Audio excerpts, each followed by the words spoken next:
This is Thriveonomics, presented by Thrive Mortgage.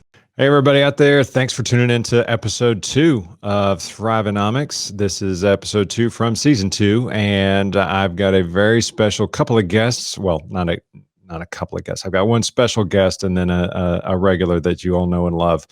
And so I'd like to bring on Phil Treadwell. Phil, give us your title. What do you do for Thrive? I'm the National Director of Sales Innovation and Strategy. I had to stop and think about it for a second. That may be a pretty long title. Well, it's sad. That's the kind of title that some really smart people had to have come up with that title. Yeah, I think it was you and I started with it, and then we had another really smart mind that added in a couple of extra words. So and then we truncated again back to what we originally wanted in the first place. Right? Yeah, I think that's how it worked out. I have a small title, so it's easy for me. Yeah. In studio with Phil, since I'm flying solo down here in Austin, in studio with Phil, as always, is our illustrious podcast producer, Raul Espinoza. Hey, Raul. Hey, what's going on? How you doing today? What's your title? You need to state your. Mine is digital producer. I need something like that. It's simple to the point.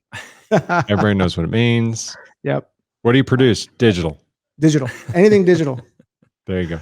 Anything digital. I mean, it's just sometimes we all wear so many hats. Just being a producer is just that, that kind of encompasses everything. So yep. I think it works. I like it. Well, you guys are obviously not tuning in just to listen to us have a discussion about job titles. So let's talk a little bit more about why we brought Phil onto this episode. Phil is relatively new to Thrive, been with us for going on a little over 4 months now. And the reason that Phil is here is because he is widely known in the mortgage industry as an influencer on social media. He's got a podcast of his own. We'll talk about that some. But really, Phil is one of the great young minds of. We'll call it that. How about that? That should have been your title. Great young mind. And he's one of the great young minds and influencers in the mortgage space, and has a lot of really interesting thoughts about just the whole consumer experience and the consumer journey of what they go through when deciding on what mortgage company to use, whether or not they need to get a mortgage, what purposes are going to be for, all that good stuff. And so Phil and I have known each other for a few years and developed a strong friendship, and we just and we can't avoid talking shop whenever we get together and stuff. It just kind of comes with the territory, I guess. But Phil, welcome to your first foray on Thriveonomics. You nervous? I am super excited to be here. The Thriveonomics podcast was on my radar even before I was a team member at Thrive. And so it was, I know I had to send a bunch of Teams messages and emails begging to make it to the show. So I'm glad that I didn't get returned to sender on any of those. Yeah, it's a very select, it's verified air once you become a guest on Thriveonomics. We can definitely vouch for that. But let's talk a little bit about kind of your background in the industry and just how you got started. Like, what was it that attracted you to getting into mortgages and real estate in the first place? I wasn't attracted to it at all. I actually answered a newspaper ad. Truth be told, in college, I went to University of Arkansas. I grew up in Missouri and graduated high school in a little town in Southwest Missouri. Went to college in Fayetteville, University of Arkansas. And during that, I was a store manager for Blockbuster Video. I know that the new Blockbuster documentary is out on Netflix and has been pretty popular. And I can say, as a side note, that was pretty much how it was. It was a really cool job, and probably would still have this job to this day if they didn't go out of business, or if I didn't have to work every Friday and Saturday night and holiday and then some. Mm-hmm. And so after that, went into some corporate sales, did some recruiting and whatnot. And my dad's a builder. And so I tell people I'm the product of an entrepreneur and a teacher. So I kind of have that mix of entrepreneurship meets academia. My dad was a builder. I wanted to take over his company. And he said, you need to think long and hard before you want to do this for 30 or 40 years. And said, I really want you to look at what else is out there before you do this. And so I thought, I'll do some interviews. Maybe I'll have a job or two, and then they'll let me take over the company. I answered an ad. They were looking for someone with sales and management experience. I had both. Ended up being a mortgage company. A 30-minute interview turned into about a 3-hour conversation. Mm-hmm. And I remember in that conversation, he said, you're going to look back at this conversation one day and cuss me, because once you get in the mortgage industry, it's really tough to get out of it. So It is. It's a very sticky career. it definitely is. So that's how I fell into it. I started for a little correspondent mortgage banker. They were full legal, which was a big deal at the time, which meant they could, underwrite FHA and government stuff in house. Yeah. And that was in the subprime heyday. So while Mhm. everybody was out running around doing, these 80/20, with 8.5% interest rate on a first and 11% on a second, I was doing this manual underwrite FHA stuff for 7 or 7.5%. And Mhm. the first year I did about 60 units. I think two of them were over $100,000. Everything was right $80,000, $90,000. Wow. And Yeah. yeah, I started talking to realtors and telling them to send me business, and the rest was history. There you go. What was one of the toughest things for you to learn in this in the transition to that new industry and actually breaking through and finally discovering, hey, I can make a career out of this? It's interesting because my parents, or my mom anyway, didn't want me to get into the industry, because she's like, rates are so low, they're like in the sixes and sevens. What are you going to do when interest rates go back up?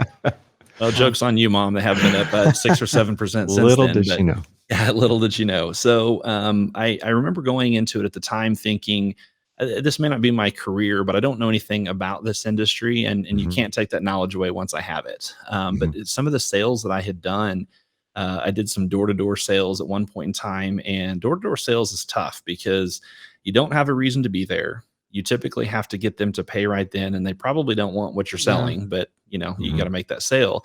Mhm. I transitioned to mortgage, and the sales was talking to realtors, and you had a reason to be there. They wanted what you were quote unquote selling, and they didn't have to pay you anything. So as far as Mhm. I was concerned, it was a pretty easy business from what I had come from. Mhm. And but the difficult part was I was young. I was Mhm. I think 21, 22 when I got in the business. I had a goatee at the time, and I remember my first boss said, "Keep the hair on your face and wear a tie. It'll make you look older so that people take you seriously." There was no Yeah. "in case they don't take you seriously." The, Yeah. the So assumption that. was that I was not going to be taken seriously. Yeah. So I think Uh-huh. that was probably the biggest one. Is obviously getting a home is one of the biggest financial decisions people make, and it was difficult for both realtors and consumers, at least initially, to get over the fact that I was as young as I was. Yeah. Uh, well, Wanna may Go ahead, Raul. is there any way we can get a picture of you with the goatee, like when you first started? We can- It's funny because that was early 2000s. I know goatees were pretty popular in the 90s, and I think I yeah. carried over it a little bit too far. But I was just checking around. Neither one of you have a goatee, so I'm in company where I can say that. Nice. Anyways, Thinking about people trying to, like your dad, trying to talk you out of making the transition. One of my earliest dreams when I was growing up was I wanted to be a home builder too, same as you. And I knew a couple of gentlemen that owned their own custom building companies, and just seeing them at church or seeing them out and about, I would go up to them and just ask them questions like, what does it take to start your own company? What does it take to be a home builder? And how do you learn how to do it, and that kind of thing. It was funny. It was three specific gentlemen that I remember having this conversation with, all of them business owners, and to every single one of them would stop and look at me, place their hand on my shoulder, and say, "Okay, I'm going to try and talk you out of this," and and then just start shaking their head. And I think that they were coming at it from a much different perspective than I did, being in my mid-20s at the time, and thinking that it would be a great career move. And hearing them talk about it in those terms was not something that I was prepared for. And so that kind of, I don't want to say derailed that dream. I ended up being in the real estate industry anyway. But I can definitely, knowing what I know now on this side of things, I can definitely understand why they took the approach that they did with their counsel with me. So yeah, your dad's counsel was not unfounded. I No, can, it definitely I can was put it not. that And way. and he came from a different place, than I did. He grew up on a farm, and his first job was in a sawmill. And so, Mhm. becoming a builder and having his own company was, kind of what his dream was. Mhm. And, with me, I'd always kind of grown up doing entrepreneurial type of things. And I think the mortgage industry was this perfect fit because I was always good with numbers. I always liked, learning and reading books and really educating myself, but I liked to apply it into something. And so the mortgage industry is this perfect mix of learning. Every situation's different, guidelines are always changing, the Yeah. industry is always evolving, but yet I still am able to build a business within a business. And I think Yeah. some Mhm. of the best originators and mortgage professionals out there have a lot of those entrepreneurial characteristics. And so it was like I found Yeah. my people. Yeah. So Yeah. Yeah. Yeah. Yeah. That was very different for me too. Like I came from another industry, and when I got into the mortgage industry, it was like what you're saying, a business and a business. So as a from marketing perspective, it was very different.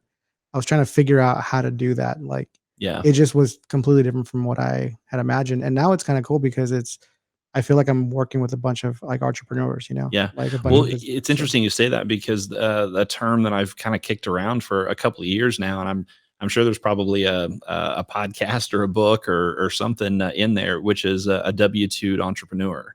And I think that's really what we are, is that yeah, we're W-2 employees as mortgage yeah, professionals, but we encourage people, and we even, as I coach teams, talk about helping you build your business. I mean, we yeah, do really want to encourage that. And so I think that's really what we are at the end of the day. yeah, That's really a very cool analogy and very apt because there are a lot of folks, especially at Thrive, a lot of loan officers and branch managers who kind of go about building their business with that kind of mentality. I think it helps that our CEO also happens to be a serial entrepreneur, Mhm. and yes, I mean he is never short of ideas of new ventures to start, and it's kind of cool to watch that creative process and then to see it kind of trickle down through everybody else. And then what Raul and I and the rest of the marketing team are able to do for our loan officers and our branch managers and in terms of helping them build a brand and basically helping that. I mean, that's how we talk is we talk to them about building their business.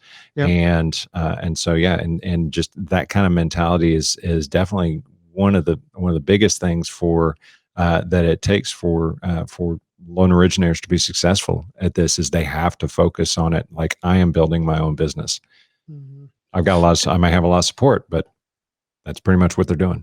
I couldn't agree more. You have to take that mentality. We talk about extreme ownership. Danielle, our VP of Ops, she talks about with ownership of a file, regardless of what stage it's at, having that extreme ownership. And I think that originators need to have that. Branch managers, regional managers, all the way through. You have to have extreme ownership. That the buck stops with me.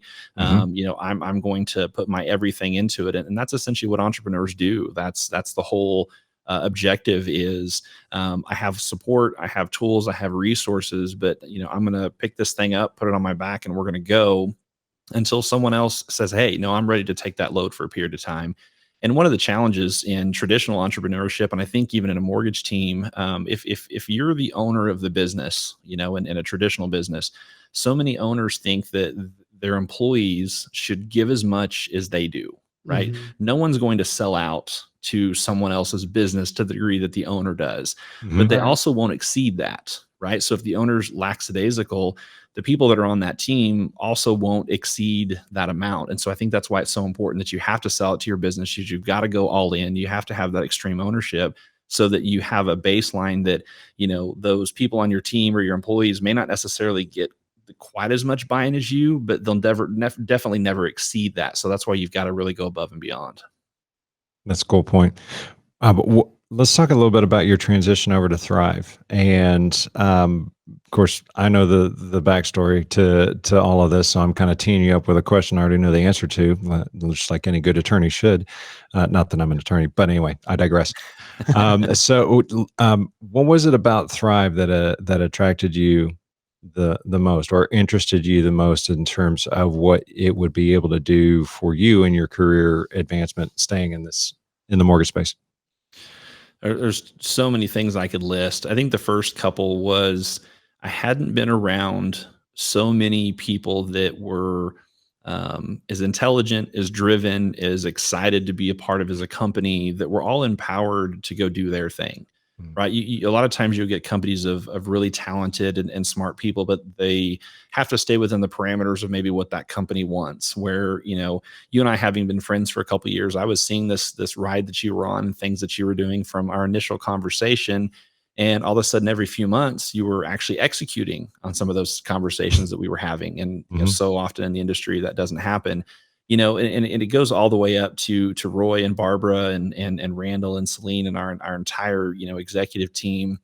They all did have that entrepreneurial spirit. And as we had conversations, we weren't talking about the same type of things that most people talk about during quote unquote recruiting conversations, or in these conversations you have with potential team members. And in the context of where I had been that prior year, excuse me, in the context of where I'd been that prior year, I had been in a lot of weeds and stuff where there was broken systems. And as we were trying to scale and had a stress test because of all the volume of 2020, Yeah. I spent a lot of time focusing on things that I didn't think were necessarily my highest and best use of time. I was playing firefighter and all the things that, the negative parts of the business. And then all of a sudden, as I started having conversations with Thrive, we weren't talking about the minutia. We weren't talking about the tactical things on a ground level. We were talking about details of high level stuff. And Mm. it just kind of dawned on me one day, because we're having these types of conversations, you can't have them unless you already have really great operations, Right. or a really great system, really competitive pricing and good technology ecosystem and all of those things. And so, as opposed to Thrive trying to convince me that they had the best of those, we were talking about, what characteristics do we see in the industry? Not just what's going to be successful now, but what's going to be successful 6 months from now, 12 months from now, 5 years from now.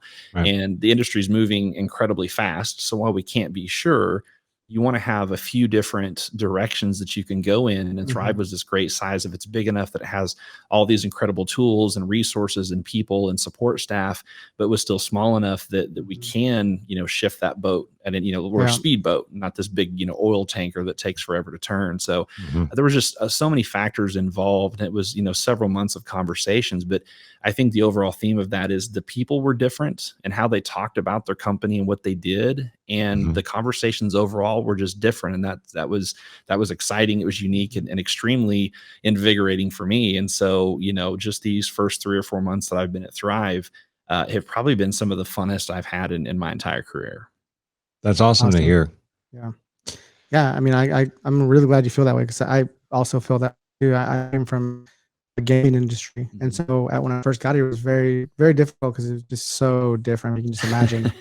But everybody's so open-minded, and just the amount of things that I'm able to do, like it's insane. I mean, this is kind of like my zen, or I love It doing is. things like this, and it's like I have full access. And in other companies, I was like fighting to do just run a camera, and to be able to do all this freely here, and just to kind of give, I'm able to just give it my all. Like I just love it, and it definitely comes from the top.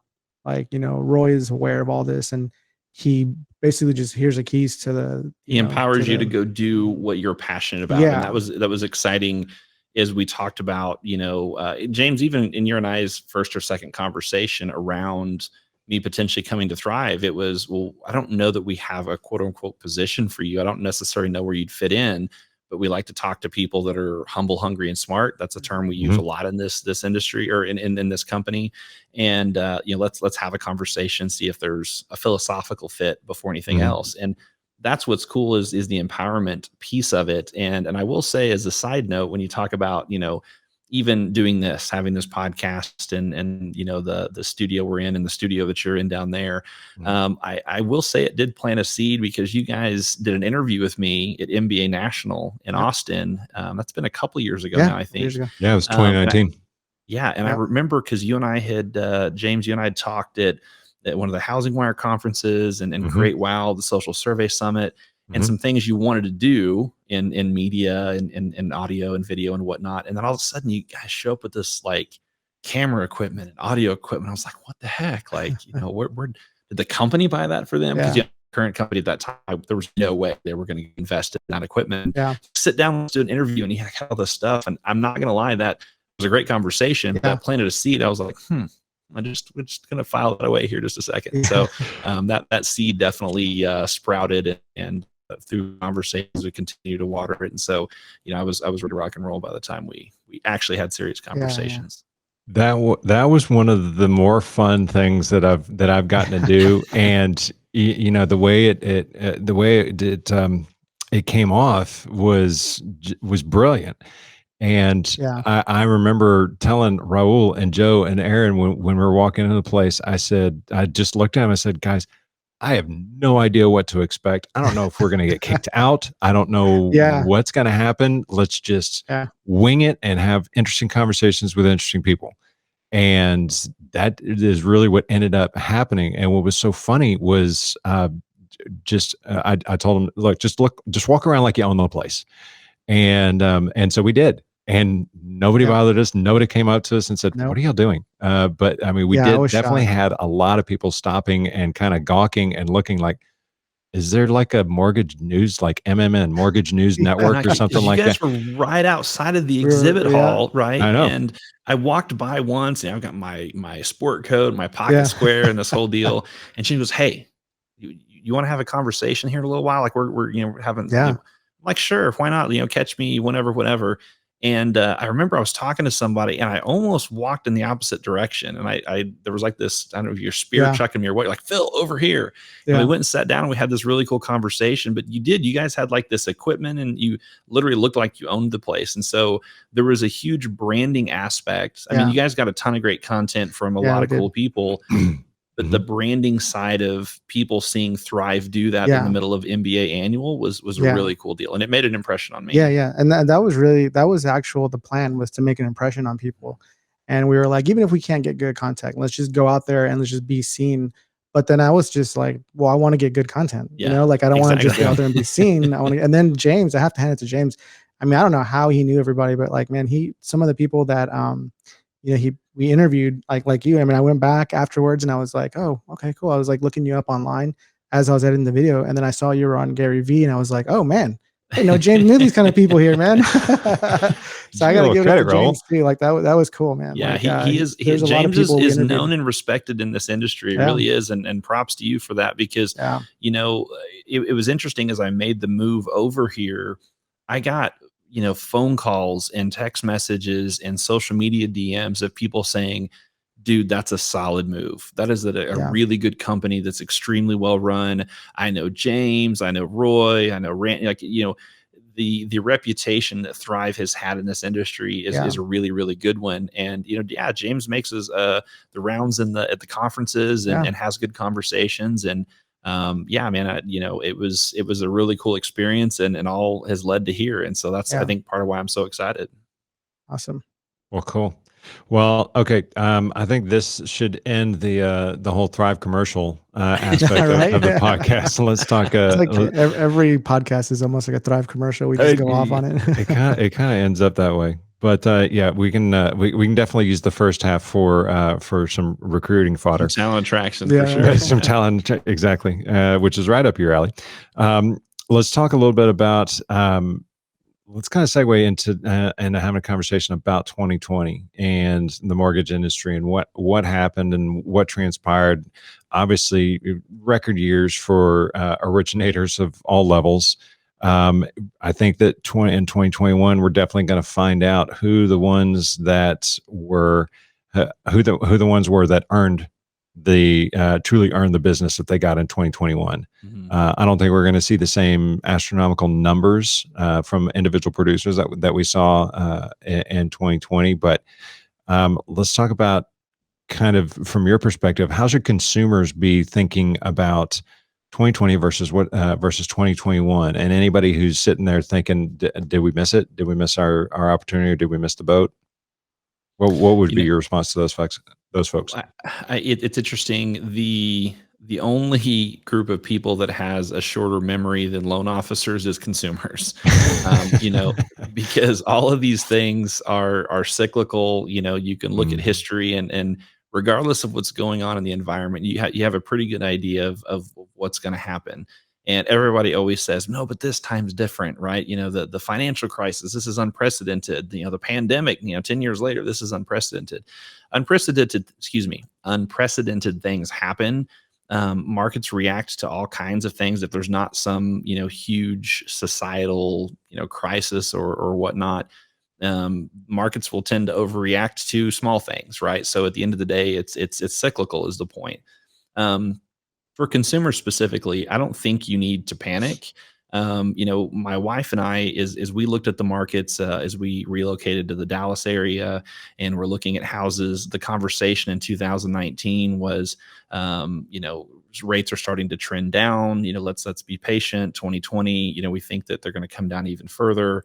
Obviously, there was no way we could have predicted COVID, and rates came way down. But then all of a sudden, this influx of cash and low interest rates into the system created a surge of buyers and refinances and everything else. And so now rates are still historically incredibly low, but prices are a little bit inflated. So, you have some of the extra buying power that you got with cheap money has been eroded because of some of the appreciation on some of the homes. So my advice is, when it's the right time for you to buy a home, find the right deal for you and the right home and the right situation, and go for it. People try to game the system. It's the same thing as day trading the market. You're not going to win. You're never going to time it perfectly. So talk to a good advisor. Whether, again, if we're talking markets, everyone goes to a financial advisor. From a mortgage transaction standpoint, go talk to a good mortgage advisor, someone that Mhm. can actually show you, a total cost analysis, or show you what's happening in the market and advise you on what's the best decision for you in Mhm. your situation at that time. And then don't worry about the rest, right? Right. Over time, everything is going to be fine. It's like, oh, if I buy right now, our rate's gonna, go down 1/4% or 0.5%, or our rate's going to come back down before I buy, or all these different things that we Mhm. overthink. That's like the same thing in insurance or stock market or anything else. We don't overthink it to that degree. We make a decision and we act on that decision, and then we're patient and let it happen. So Right. the short answer is, if you're in the market to buy a home and you're ready to, invest in a home or invest in investment property, now is the right time, Right. right? If you're not ready for 3 months, then 3 months is the right time. So Right. don't force it. Don't overthink it. Understand that the markets are going to go up and down. Rates will go up and down. All of those things are going to happen. But if you are consistent and persistent with your decisions, that's where you're going to succeed. And we can apply that to anything in life. Consistent and persistent is how you're going to win. It's interesting. One of the biggest laments that you hear, especially if you follow the news, is the lack of inventory. And Mhm. you hear article after article or story after story that you hear is all about how this one particular house had 95 offers within the first 6 hours, and 2/3 of them were all cash. Well, there's ways to circumvent that, because I mean, obviously the sellers are going to be incentivized by trying to get the most for the sale of their homes. So I mean, I can't necessarily fault the seller for a lot of the major gains that have been in appreciation. I mean, if somebody wants to offer me $500,000 over Yeah, over what right. I owe on my property, then yeah, I'm probably going to give it a pretty strong consideration. So I mean, it's just human nature.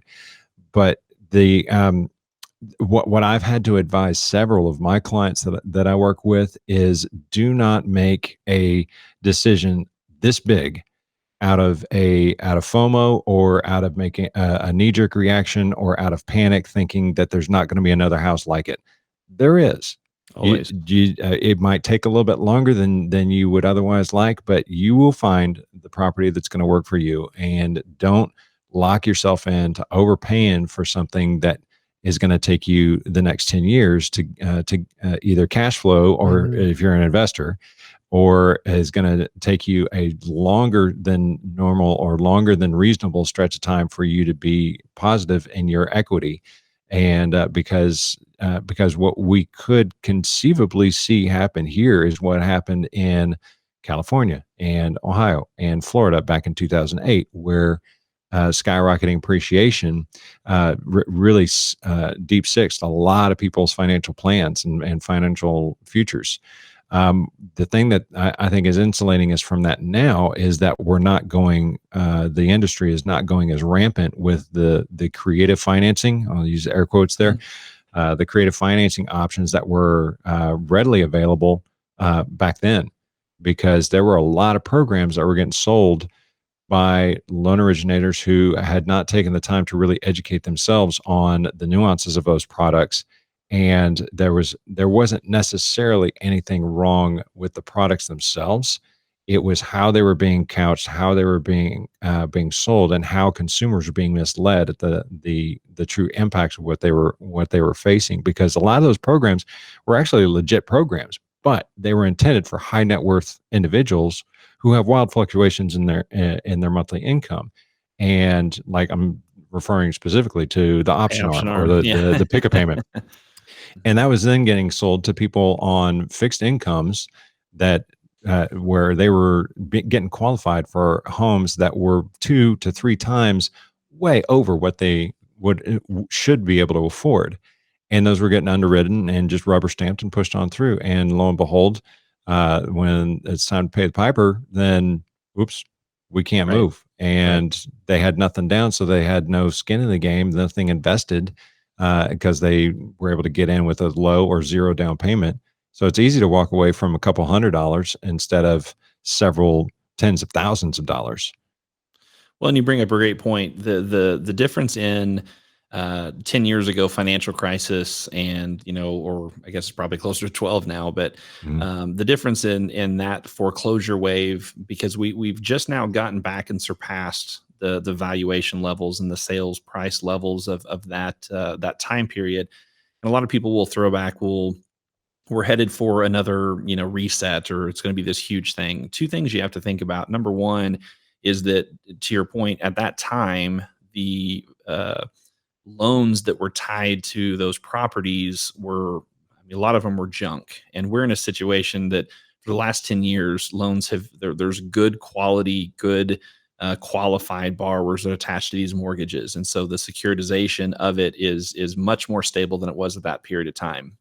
The other thing you have to look at is that in today's day and age and in the market, that people are a little more savvy about real estate, and real estate doesn't just go up and up and up and up and up every single year.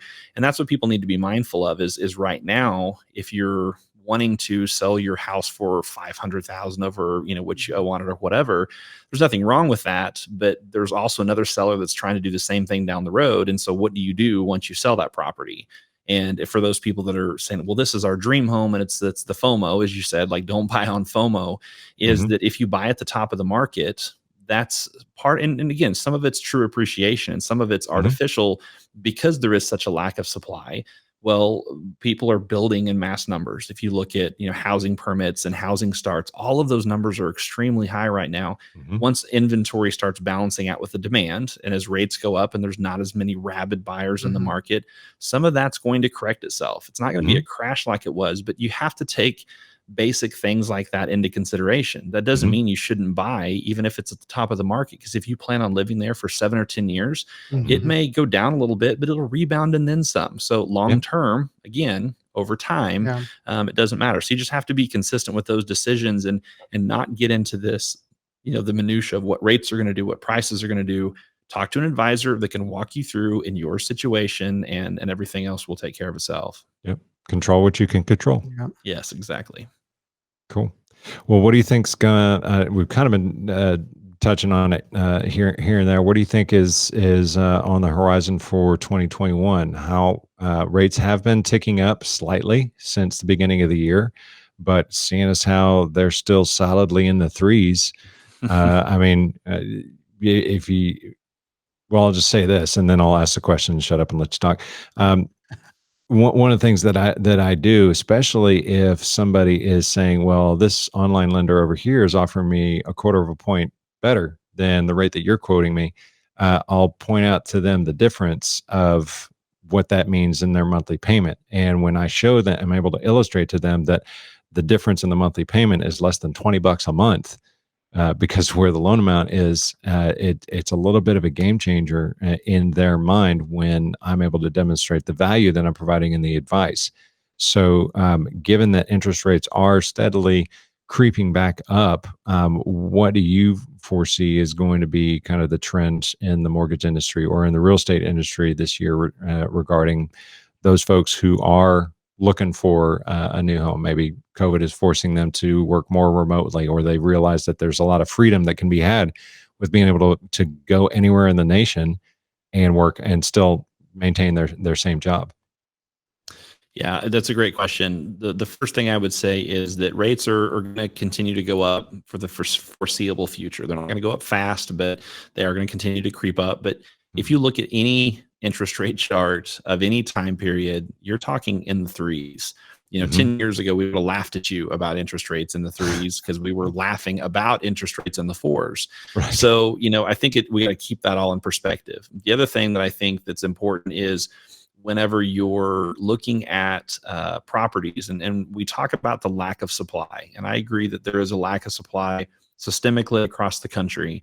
But for every one house that's extremely overpriced because that's the most desirable neighborhood or the most desirable zip code or whatever, there's going to be two that are reasonably priced that you can get into. And especially with COVID, when we talk about remote working, whatever, I think that traditional refinances are going to start going away, but I think we're going to start talking more about renovation products where you can't find the perfect done home, but you can find one that, hey, this is in a good area that we can really make our own.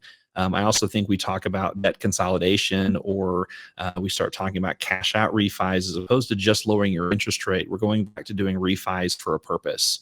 And, whenever you have a high interest rate environment, the markets are performing typically always at a percentage higher than what you can borrow money at on a mortgage. And so when rates go back up, you still have a surge of refis because a lot of people will tap into equity in their homes and put it in the market because it's outperforming. I mean, that's, I think, the whole part of this conversation is people that are newer in the industry or maybe haven't, if you're on the consumer side and you haven't paid as much attention to these types of topics, regardless of whether we're in quote unquote good times or bad times or increasing environment or declining environment, there's always going to be opportunities for consumers. There's always going to be opportunities for loan officers. It's just a matter of understanding where is that opportunity, and framing it in a way that you can build your business. Yeah, I think also a lot of people are moving away from the city and even outside of the suburbs, like I guess just outskirts. Yeah. Because my parents right now, I'm building in pretty close to here. And so I'm temporarily with my parents, and they live out in the country, live nowhere. And we used to make jokes all the time that when we would see one car that would pass or in front of us, we'd be like, oh my God, traffic. But it's crazy now. I've been out there and there's a lot of cars, and they live in the middle of nowhere. And there's so many people I think that are new. They're moving out there. Absolutely. Because you can actually find a good deal on a house. And well, I think a lot of the problems that we're talking about are solved out there. You can still find, I'm not sure how much the bidding war is out there because I don't think people are fighting to get out there, but definitely a lot of people are moving out there. I mean, it's significant. Like it's crazy now. It is. And my wife and I were actually quite a bit further north of here this weekend. And we were looking at some land and some commercial property and things. And we started looking around, and there's these huge subdivisions with huge homes that are, 20 or 30 minutes north of here. And I realized, 20 or 30 minutes south of here is downtown Dallas, right? And if you go east or west, they're still very populous areas, but you go 20, 30 minutes north and you start not getting into as much. And I realize people are gravitating out there because this part, for those that don't know where we're at, we're in the North Dallas area and in Plano, Frisco, that area. There's a lot of people that don't need to go any further south than this because there's stuff here. So again, you go another 20 or 30 minutes out. And I think in every market you can say that where what's going to be most important. And I think if anybody works with the city or has anybody that works with cities, municipalities, counties, the areas that can get the infrastructure in the best are going to be Mhm. the ones who win. If you can get really Yeah. good internet, if you can get, Yes. some good roads, Yeah. people will flock out there. Builders will flock out there. And because, for me, that's what I told my wife. I was like, I don't have to live in the city. I grew up in the Right. country. The problem I had with growing up in the country is we, even in the internet, in the old dial up or whatever, Yeah. we couldn't get good internet and we couldn't get a pizza delivered. Right. Yeah. So some of these cities that can get, I mean, it's a serious thing Well, whenever yeah, you're a no, kid, you know what I'm saying? Like, no. Right now, that's the hardest sacrifice that we're making right now is the internet. It's horrible out there. Well, where we're at. But my parents live in a town called Emory, and about 20 minutes north of that, Sulphur Springs. And Sulphur Springs is where everyone's moving. yeah, The internet's a lot better out there. I have to go out there to get good internet. But where I'm moving, which is in Anna, which is a little north of yeah, Allen and Frisco and all that, the internet's going to be really good out there. So that's the number one. mhm. Like as long as you have internet, you feel you're in Dallas. Yeah. You know? I mean, just north of here, Prosper, Salina, and I know some of these areas don't mean much to people that don't live around here, but some of these smaller places that were either farming Yeah. communities or a little bit Mhm. of town blowing up because they thought, you know what would it really take to get some of these people that are working remote? And I'm sure it was even prior to the COVID Yeah. times, but people that can work remote, what would it take for them to live out here?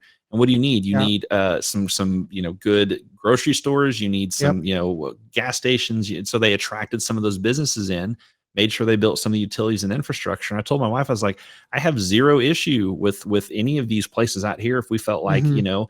and the buying power. It's 40% more home for the same Yeah. amount of money, or the same size home for substantially less. And I think Yes. that's the point that people are missing in the rate conversation or the supply conversation. You can always find it. There's Yeah. always Mhm. construction loan products. Like Yeah. there's lots of things to go about this. I still think renovation is wildly underrated. I think again, because my dad's a builder, I have a hard time paying some of the sticker prices for some of these homes and not get to choose where my light switches go or where I Yeah. want an Right. outlet. It's little things like that. So some of these renovation products, I think there's really good ones out there. We offer some great ones that thrive, and I know a lot of companies do. That's I think more what my wife and I are leaning to is let's go find a house that's got some good bones and needs some TLC Yeah. and make it ours. Mhm. And I think that's where the opportunity. And you don't have to worry about buying at the top of the market. You don't have to Yeah. worry about a lot of these things. It's just a good investment long term. Absolutely. No, that's all really really good stuff, and I think that this is the kind of common sense, no pressure kind of consultation or conversation that you need to be having with a mortgage loan advisor. It doesn't matter if it's Thrive or name your big box store or online lender.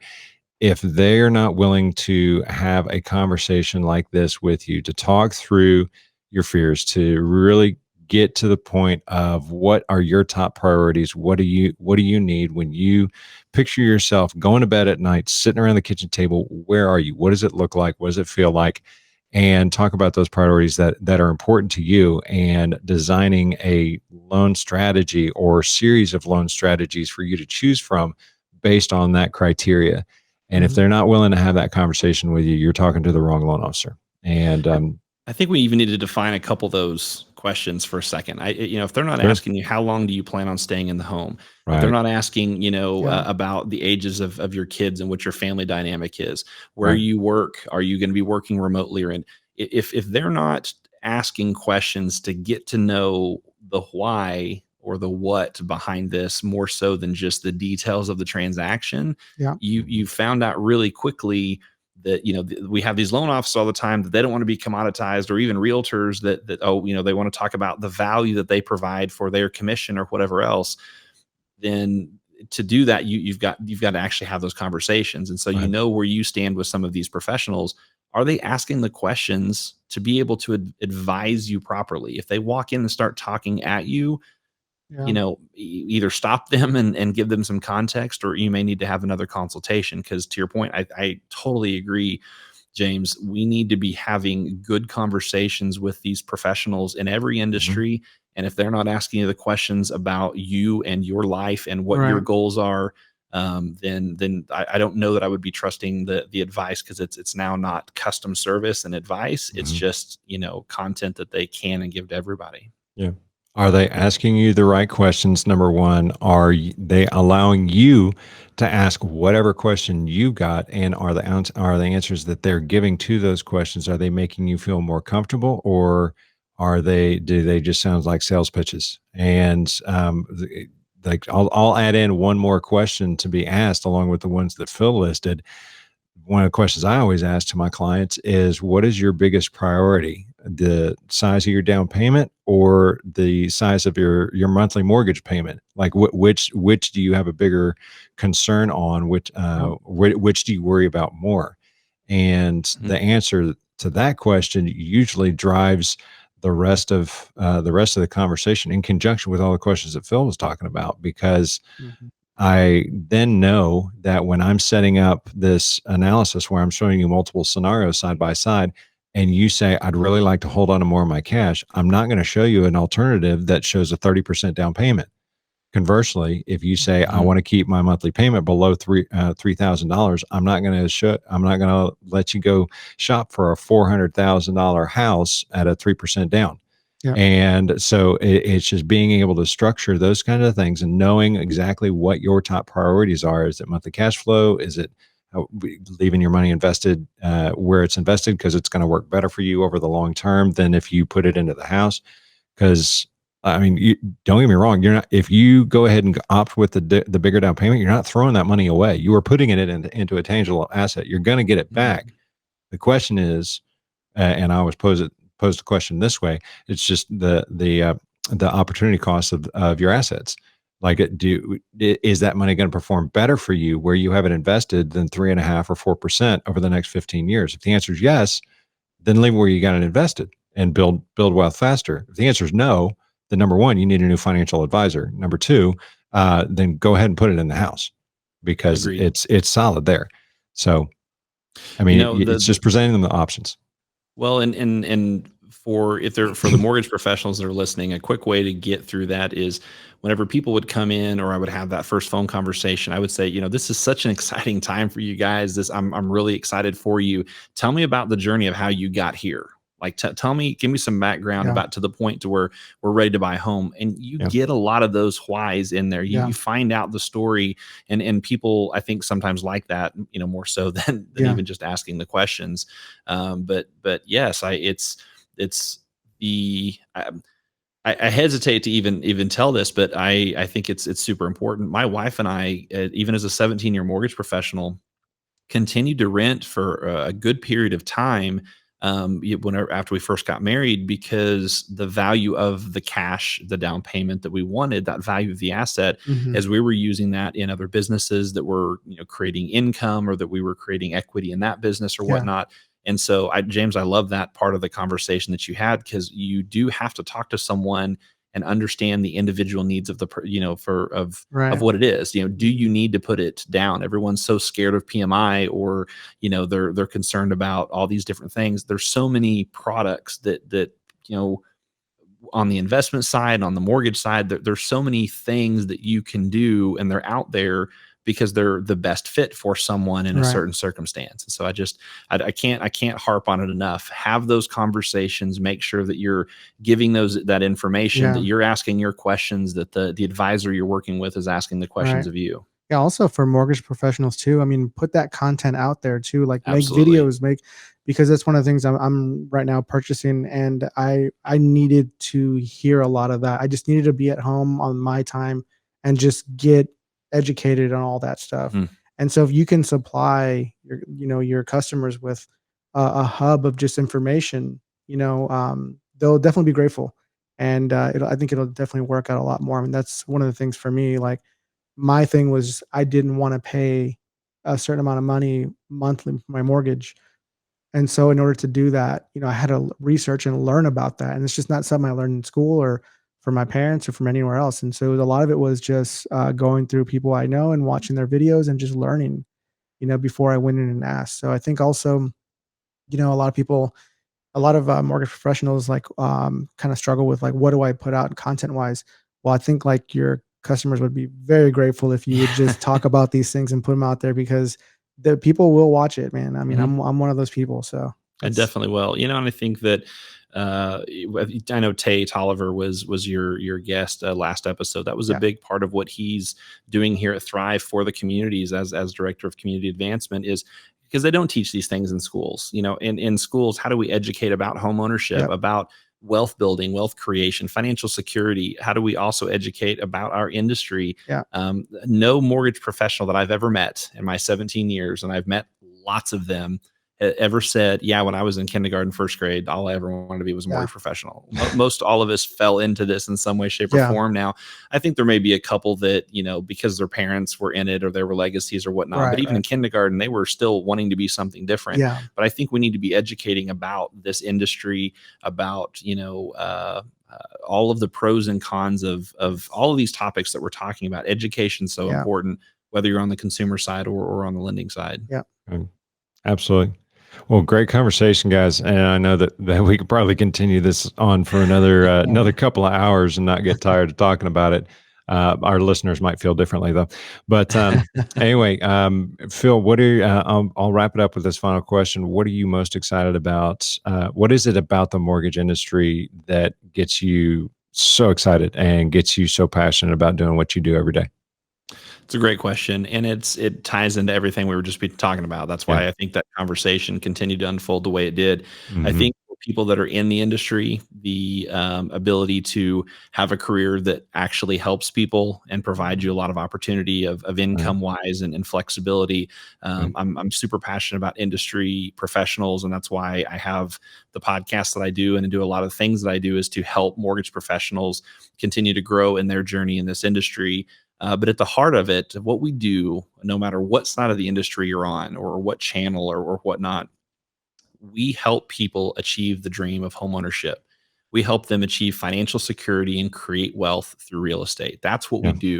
And I think that that's a noble pursuit. I think that the industry, as we help people create businesses for themselves, as we help consumers create homes, it's just a really cool thing. And I think for me, I like to meet a lot of people. I like to learn a lot of stuff, and this industry is definitely not boring.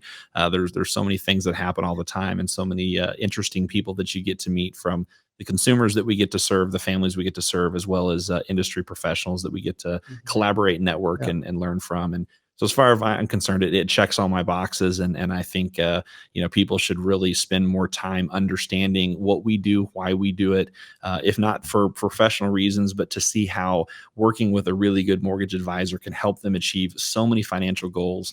I think that needs to be synonymous with financial advisors and accountants and all these other people, because we can help you use your home, create real estate, all kinds of stuff. So again, I'm kind of rambling because I am passionate about what we do and continuing to grow this into a more modern and relevant business and really match it up with how people are doing business in other verticals. Very cool. Raul, did you have something to chime in on? You flipped over to you. Oh no, I'm just flipping cameras, man. Just changing the camera angles. Oh yeah. Well, I always tell when Raul's ready to say something, he'll just shut that camera off. You always see him pop up on camera. No, I'll change it every once in a while, so that way the viewer doesn't just have like one shot the whole time. Yeah. Well, that was an excellent answer, and I mean, I would probably echo largely the same sentiments about why I do what I do. I mean, education and coaching is a big part of what I do, whether they're a fellow industry professional or whether they're a client looking to buy their first home. It's all about, as you like to say, Phil, moving the industry forward. So, so kudos to you for that. So how can folks get in touch with you? How can they follow you? Where's the best places for them to go? It's pretty easy. All the socials, I'm at Phil Treadwell. Instagram is a great place to DM me. I answer every single message, and I'm on Instagram a lot, so I'll see those. Website's philtreadwell.com. And then if you're interested in all things marketing, lead gen, mindset, business, success principles, my podcast is called Mortgage Marketing Expert. And the website for that is just mmepodcast.com. And excited to hear from anybody and reach out if there's any way that I can help or collaborate, network, learn from you, all those types of things. I'm excited to meet people. Clubhouse quite a bit, aren't you? I am. I'm on Clubhouse a lot. Yeah. It's a great new app. At Phil Treadwell there as well. Grab me, pull me in a room, have a conversation. It's a lot of fun. Yeah, it's awesome. Cool. Well, Phil, thanks for taking time to join us today. We appreciate you. Glad that you and I get to collaborate on so many things on a daily basis. That Absolutely. it got. I mean, I already had a fun team with the marketing department, but now Yeah. it's just like a little notch. It's just Yeah. it's one louder now. See that, as- Raul, you were right here. I and know, then I it know. can kind of up here He now. said it was he was a little notch, and then he like went up. Well, James, I appreciate you. I appreciate what you do for our company, for this industry, for the community, and you're a huge reason why I'm here. So I appreciate that, and I thank you, and just excited to keep on this journey together. Awesome. Me too. Raul 3. Yep. Me 3, man. I was pretty excited when I heard news, so I was. I appreciate you guys. Awesome stuff. All right. Well, we appreciate all of you listening in, and I hope you enjoyed this discussion. As always, you can reach out to us if you've got ideas for other topics that you'd like to hear us discuss on Thrivenomics. Reach out to us at Thrivenomics@thrivemortgage.com. And while you're at it, while your fingers are typing away, go ahead and go to open up a new web browser and pull up our website, thrivemortgage.com. And go check it out. We'd love for you to go poke around and visit. It's a brand new website for us, and we just launched it recently and have had a lot of really good initial feedback. We designed it specifically with consumers in mind and the consumer journey in mind. And so there's a lot of intentionality that went into the design of every single page to try and make your experience that much more enjoyable and connect you with a local loan officer that can help you lickety split and get you into the home of your dreams. So with that being said, I'm going to sign off, and thank you for joining us, and we'll see you next episode. Bye, everybody.